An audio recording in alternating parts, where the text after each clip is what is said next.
Welcome to our channel. నేను పద్మిని, ప్రస్తుతం పాటు సీనియర్ జర్నలిస్ట్ అలాగే పొలిటికల్ అనలిస్ట్ ఇమ్మంది రామారావు గారు ఉన్నారు. మాట్లాడదాం. సార్ నమస్తే. సార్ నమస్తే మేడం. సార్ ఎక్కడ చూసినా పాలిటిక్స్ చర్చ అంతా ఎవరు గెలుస్తారు అంటే సర్వేలు కూడా చాలా ఫాస్ట్ గానే జరుగుతూ ఉన్నాయి సర్వేలు. అటు రెండు మేజర్ సంస్థలు అంటే ఎవరికి కొమ్ము కాసేటటువంటి సంస్థలు కావు అవి, అలాగే ఏ వ్యక్తికి అంటగాగేటటువంటి సంస్థలు కావు అవి కూడా రెండు సంస్థలు వెల్లడించడం జరిగింది ఏ పార్టీలు రాబోతున్నాయి. అటు సెంట్రల్లో చూసుకుంటే బీజేపీ వచ్చేటటువంటి పరిస్థితి ఖచ్చితంగా ఉంది అని చెప్తున్నారు. ఎందుకంటే కాంగ్రెస్ లో సరైన నాయకత్వం లేదు అనే కారణం చెప్తూ ఐకాన్ లీడర్ గా అటు మోదీ గారు ఉన్నారు. డెఫినెట్ గా ఇతర దేశాలని కట్టడి చేసే విషయంలో మోదీ గారు చాలా గట్టి పోటీనే ఇస్తున్నారు.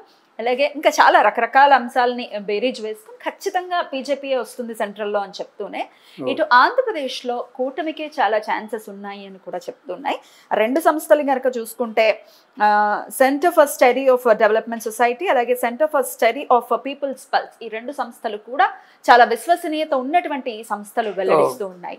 సో ఎక్కడ చూసినా కూటమే రాబోతోంది, ఖచ్చితంగా అధికారం కైవసం చేసుకుంటోంది కూటమి అనే మాట చాలా సుస్పష్టం చేస్తూ ఉన్నాయి ఇట్లాంటి సర్వేలు కూడా. మీరేమంటారు? వీటిని మనం కొంతవరకు నమ్మవచ్చమ్మా. ఎందుకంటే వీరు ఏదో బేస్లెస్ అంటే బేస్ లేకుండా సర్వేలు చేయరు, విత్ బేస్ చేస్తారు సర్వేస్. వీళ్ళు ఎలాగైతే పాజిటివ్గా కూటమి అక్కడ బీజేపీ వస్తుందని చెప్పారు, అలాగే పయోనీర్ కానీ ఇండియా టుడే కానీ ఆత్మసాక్షి కానీ ఇవన్నీ చెప్పారన్నమాట. చెప్తే నా ఉద్దేశం ఏంటంటే ఒక వ్యతిరేకత వచ్చింది, ప్రజా వ్యతిరేకత ఈ రాష్ట్రంలో వచ్చింది. జగన్ మీద అందరూ తిరుగుబాటు చేస్తున్నారు. అంటే రాజకీయం అంటే కేవలం ఏవో తాయిలో లంచడం కాదు, రాష్ట్రం బాగుపడాలని ఒకటి. గత లక్షల కోట్ల విలువైనటువంటి ఆంధ్రప్రదేశ్ తాలూకు సంపదని తాకట్టు పెట్టమని ఎవరు చెప్పారు? అలాగా చాలా తాకట్లు అయిపోయినాయి.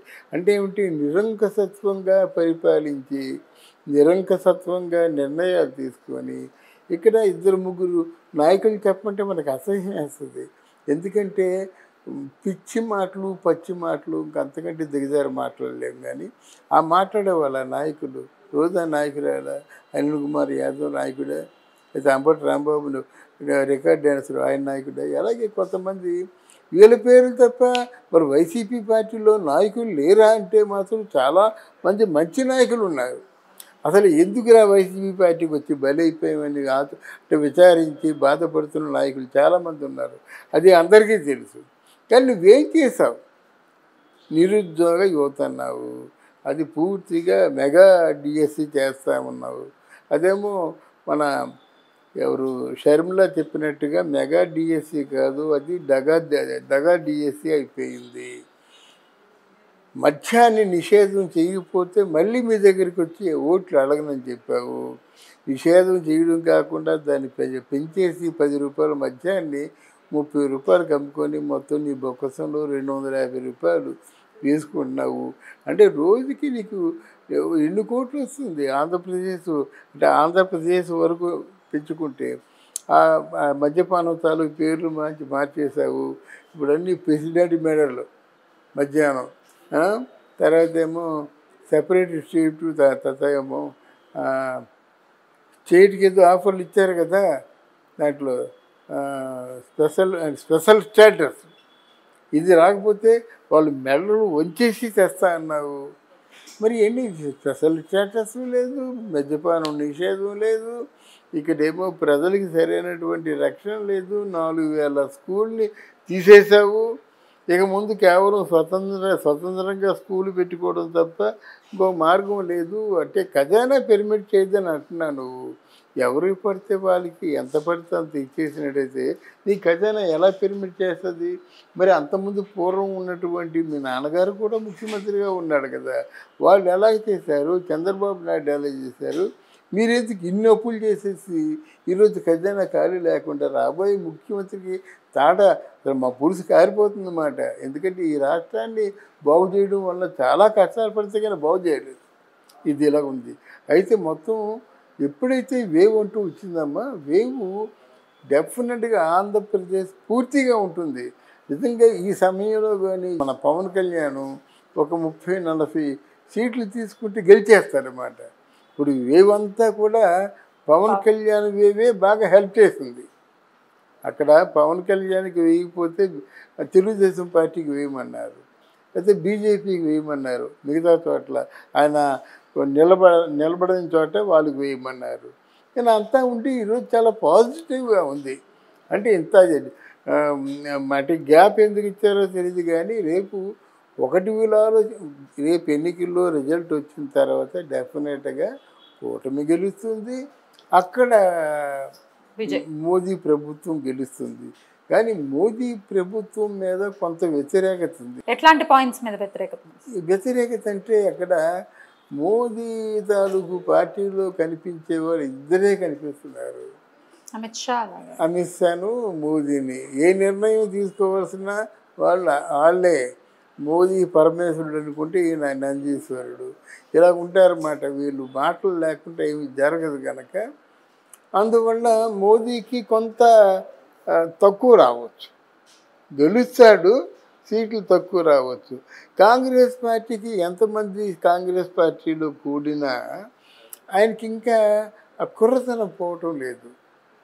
అంటే అంటే రాజకీయ పరిణతి ఇంతవరకు వచ్చినట్టుగా కనబడటం లేదు ఆయన మెంటాలిటీ చూస్తుంటే.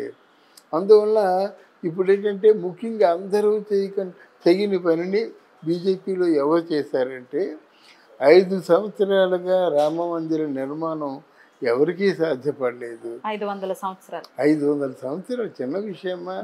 రామ జన్మభూమి మళ్ళీ ఉన్నారంటే ఇక్కడ ఎంతో ఎన్నో యుద్ధాలు జరుగుతున్నాయి, కోతులు వచ్చేస్తున్నాయి, ఎక్కడ లేని కోతులని అక్కడే, రాబందులు వచ్చేస్తున్నాయి, ఎక్కడ లేని జటాయువులని అక్కడే, ఎలుగుబంట్లు వస్తున్నాయి, ఎలాగొచ్చేస్తున్నాయో తెలియటం లేదు. ఎన్నో మహిమలు అన్నీ కనిపిస్తున్నాయి. బట్ అది కలియుగ వైకుంఠం అయిపోతుంది రేపొద్దున్న. అందులో రామ మందిరం అంటే వేరు కదమ్మా, అది వేరు. రాముడు కృప చూపించారంటే నువ్వు ఆ అభివృద్ధి మామూలుగా ఉండదు. రాముడు మనం నమ్ముకున్న ఆయన పరీక్షిస్తాడు, పరీక్షలో నెగ్గినట్టుదే కైవల్యమే. అయితే అందువల్ల మరి సెంట్రల్లో మాత్రం డెఫినెట్గా బీజేపీ గెలుస్తుంది, ఇక్కడ మాత్రం స్టేట్లో మాత్రం డెఫినెట్గా కూటమి గెలుస్తుంది. ఇక్కడ నాకున్న సమస్య ఏంటంటే గెలుస్తుంది, అక్కడ ఈవీఎం బాక్సులు బయటికి రావాలి, అందులో ఓట్లు లెక్కించాలి, అక్కడేమో గలాబా జరగకుండా ఉండాలి, రక్తపాతం జరగకుండా ఉండాలి. నాకు అదే భయం నాకు. ఎందుకంటే ఎలక్షన్స్ ఓటింగ్ లెక్కింపు రోజున చాలామంది రక్తపాతం చవి చూస్తారు. మరి ఎందుకు సెంట్రల్ నుంచి ఇంకా బలగాలు రావటం లేదో ఏమో తెలీదు. ఉన్న బలగాలు చాలరు. ఏముంది, వాళ్ళు వచ్చారంటే కత్తులతో వస్తున్నారు, కర్రలతో వస్తున్నారు, సుత్తులతో వస్తున్నారు, గడ్డపారలతో వస్తున్నారు. మరి ఈ పోలీస్ శాఖ ఏమైపోతుందో, ఎందుకు అలాగా అంటే వాళ్ళు వారించుకుంటూ అలా ఉంటుందో నాకు అర్థం కావటం లేదు. కానీ ఇది చాలా పెద్ద ప్రమాదంలో ఉండేటువంటి పరిస్థితి ఉంది.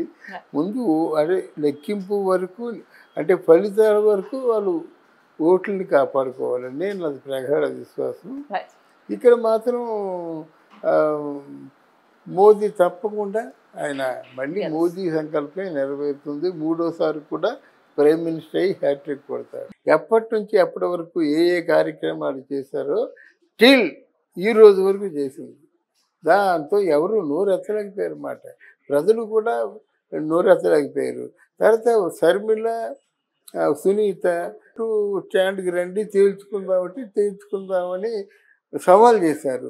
దానికి వాళ్ళు రాలేకపోయారు.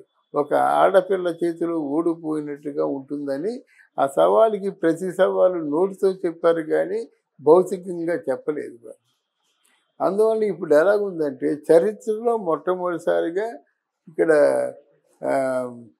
జగన్మోహన్ రెడ్డి గారి తాలూకు Jaganmohan Reddy YS Rajasekhar Reddy and co, మొదటిసారిగా జగన్మోహన్ రెడ్డి అంటే రాజశేఖర్ రెడ్డే కదా, అలాగే ఇక్కడ రాజశేఖర్ రెడ్డి అంటే వైఎస్ శర్మడే కదా.